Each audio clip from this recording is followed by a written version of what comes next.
Hello students, it's your social science worksheet number 7 scheduled to be done on 16th October 2020. You have to write down your name, your class teacher's name, your roll number and student ID.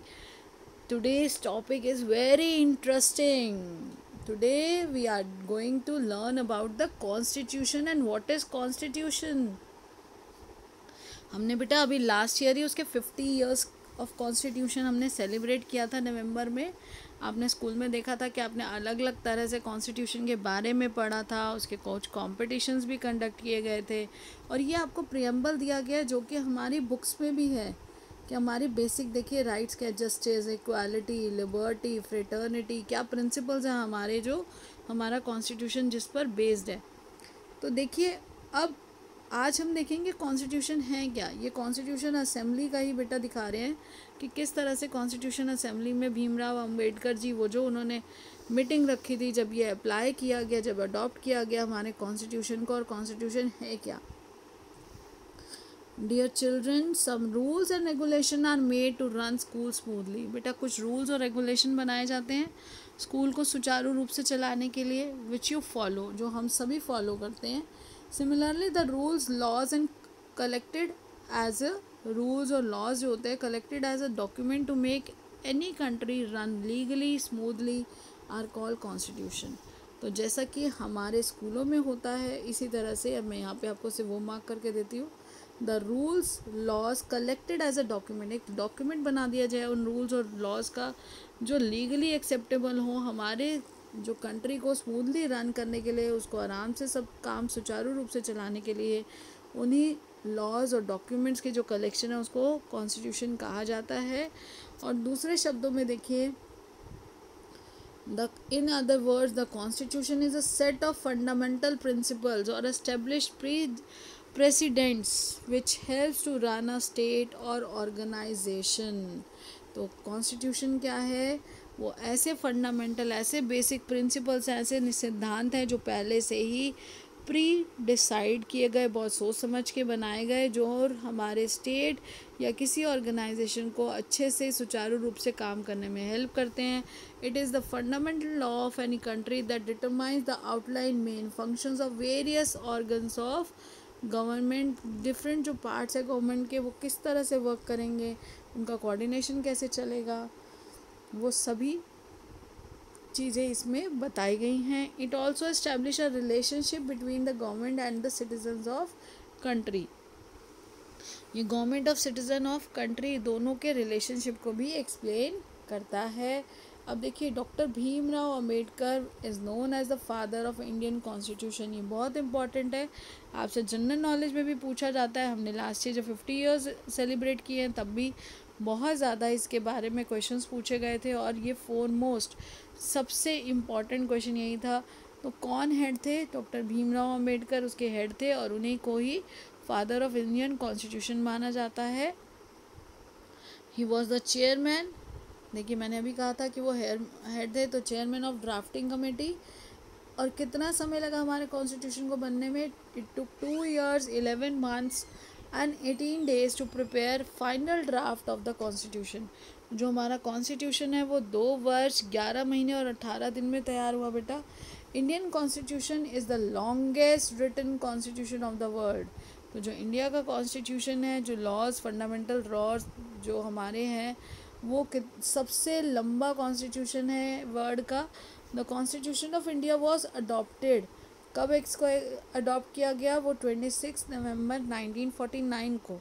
और ये कब लागू किया गया, विच came into force on 26 January 1950.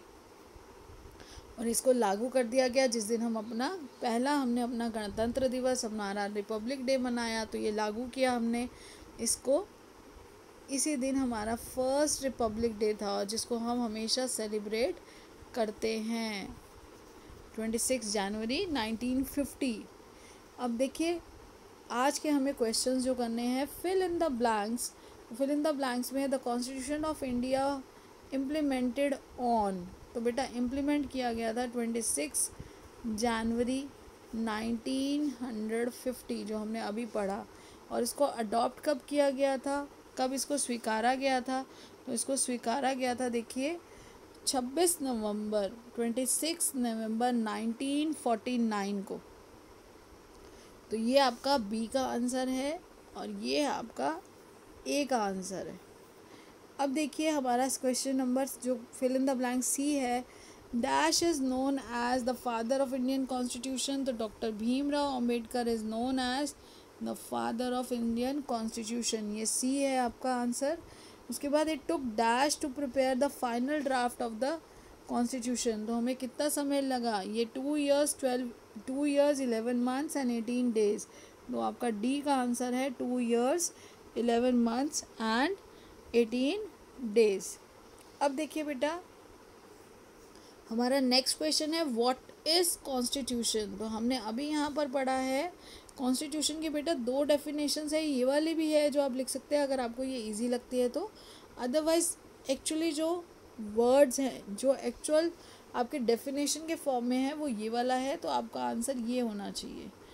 The constitution is a set of fundamental, जो बेटा authentic language होती है, जो the constitution is a set of fundamental principles और establish precedents which helps to run a state or organization.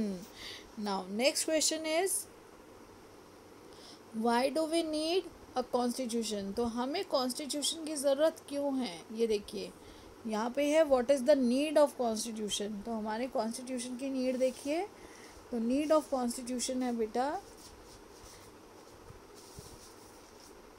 ये it is the fundamental law of any country that determines the outline and main function of various organs of government. It also establish a relationship between the government and citizens of the country। ये इसका answer है। ये आपका answer number क्या है, ये आपका answer number है 3। देखिए ये आपका आंसर नंबर 3 यहाँ से है। It is the fundamental law of any country that determines outline, जो बताती है हमें कि हमारे जो बेसिक लॉज है वो क्या है, कानून क्या है जिसके अनुसार हमें चलना है, हमसे क्या एक्सपेक्ट करती है हमारी गवर्नमेंट, हमारे क्या राइट्स हैं, हमारी क्या ड्यूटीज़ हैं।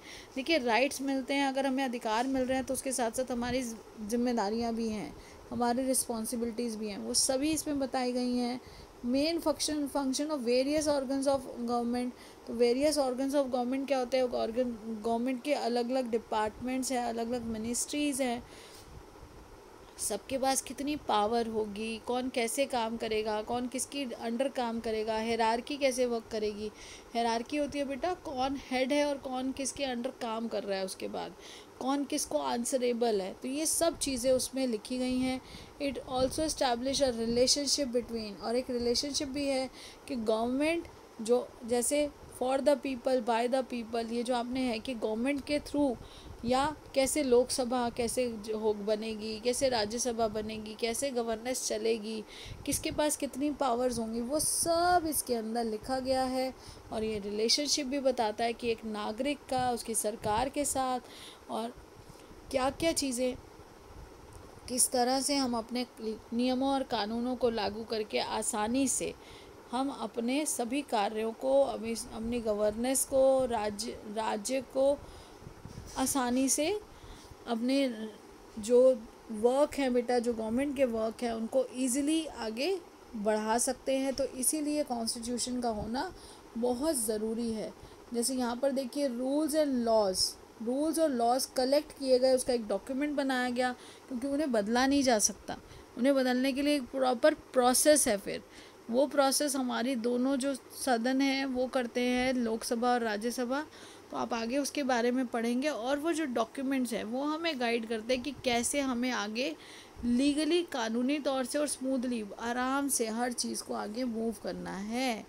तो किस चीज़ की, किस काम की, किस कार्य को कितनी इम्पोर्टेंस देनी है, हर चीज़ उसमें डिफाइंड है। तो उसी को कहा गया है कॉन्स्टिट्यूशन, इंडियन कॉन्स्टिट्यूशन। और बेटा ये देखिए आपको कितने समय लगाकर सोच समझकर 2 साल 11 महीने और 18 दिन में ये तैयार किया गया। और ये रिवाइज़ कर रहे हैं आप कि ये इतने समय में तैयार किया गया। इसके जो ड्राफ्टिंग कमेटी के चेयरमैन थे उन्हीं को डॉक्टर भीमराव अंबेडकर, उनको फादर ऑफ इंडियन कॉन्स्टिट्यूशन कहा जाता है। और ये हमारा अडॉप्ट किया गया, इसे स्वीकारा गया 26 नवंबर 1949 को। और लागू किया गया, यानी कि फोर्स में आया, जिस दिन से इसे माना गया, वो था 26 जनवरी 1950, जिस दिन हमने अपना फर्स्ट रिपब्लिक डे सेलिब्रेट किया। अब देखिए बेटा, आपको ये चैप्टर अपने बुक से भी पढ़ना है, उसे कोरिलेट करिएगा, उसमें दिए गए इंटेक्स्ट क्वेश्चंस भी ज़रूर करिएगा, और समय पर अपना काम करके अपनी मैम के पास भेजिए। कोविड बिहेवियर को आपने मेंटेन करना है, कोविड अप्रोप्रिएट बिहेवियर आपने फॉलो करना है। Keep maintaining physical distance of 6 feet और 2 यार्ड्स। हम सभी को कोविड को हराना है और ये सारी गाइडलाइंस को फॉलो करना है और सभी को जागरूक बनाना है। So keep learning, enjoy learning, stay safe and healthy, and as well as stay connected. Thank you. Have a nice day.